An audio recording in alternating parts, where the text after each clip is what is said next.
you very much, Mr. Chairman. And like you, before I turn to the subject of today's hearings, I want to say a few words about Ukraine. I'd like to make it clear that this committee stands with the people in the country of Ukraine.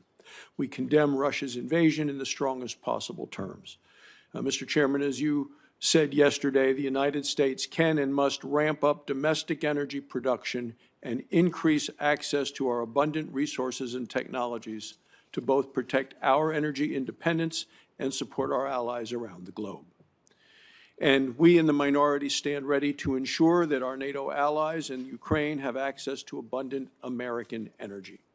We in the minority are ready to support additional exports of liquefied natural gas, of crude oil, of coal, and uranium from the United States.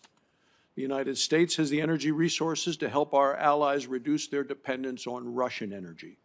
The United States has the energy resources to empower our allies to take tougher action against Russia. We have the energy resources to improve our economy and reduce inflation here at home. We just need the political will here in Washington to make that happen. Now I'll turn to my remarks for the hearing. Mr. Chairman, today we're going to consider 7 bills related to the Department of Energy. I'll limit my comments to the 3 bills which I have introduced and co-sponsored. The first is S-2302, a bill to ensure that the Assistant Secretary will lead the Department's Office of Cybersecurity, Energy Security, and Emergency Response. In March of last year, I, along with a bipartisan group of senators on this committee, wrote to the Secretary, urging her to assign an Assistant Secretary to lead the Office of Cybersecurity. We explained that the last administration assigned an Assistant Secretary to head this office. We also explained that the role of the office would be diminished if a Senate-confirmed official did not lead it. 2 months later, criminal hackers based in Eastern Europe stole data which led to the shutdown of the Colonial Pipeline. The shutdown caused gasoline and diesel fuel shortages. Prices spiked along the East Coast. More recently, the FBI and the Department of Homeland Security warned Americans to expect cyber attacks from Russian-backed actors. We were warned again, the senators were, last night by the chairman of the Department of Homeland Security. Despite these developments, the President has not nominated an Assistant Secretary to lead the Cybersecurity Office. The Department's latest reorganization plan also indicates we will not get such a nominee. My bill, which Senator Risch has co-sponsored, is companion legislation to a bipartisan bill that has already passed the House. There's no good reason for the Secretary to diminish the role of cybersecurity in that office. It's time for the Senate to act. The second bill is S-3428, Chairman Manchin's Fission of the Future Act. I'm the lead co-sponsor of the bill. It would provide financial assistance to states and other entities seeking to deploy advanced nuclear reactors. A growing number of states recognize that advanced nuclear reactors are a critical part of our energy future.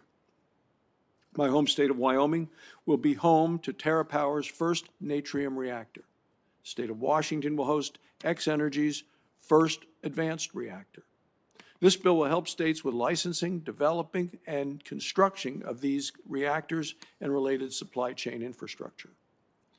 I've also co-sponsored S-3699, Senator Manchin's bill to reauthorize the Department's Office of Science. This bill will significantly expand EPSCAR, which is the established program to stimulate competitive research. For decades, the Department has overlooked research universities in rural states. This bill will help ensure universities like the University of Wyoming better compete for the Department's research dollars. The bill also establishes new basic research programs on carbon and rare earth mineral extraction, underground storage of carbon dioxide, as well as nuclear energy. These new programs will help ensure that the Office of Science is conducting research to promote all types of American energy. In addition, the bill will help address our needs and our nation's needs for medical isotopes. Medical isotopes play a critical role in diagnosis and in treating of diseases like cancer. For far too long, we have been dependent on Russia and other countries for our supply of these isotopes. Sanctions may jeopardize our supply. This bill will boost domestic production of these isotopes and reduce our foreign dependence. Finally, the bill will reduce the risk that adversaries like China will steal research funded by the Office of Science.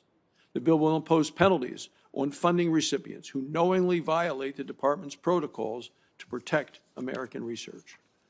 I want to thank the chairman for his leadership and his willingness to work with me on 2 of these important bills, and I hope he can also join me in supporting the 3rd. I also want to thank our witness, Dr. Richmond.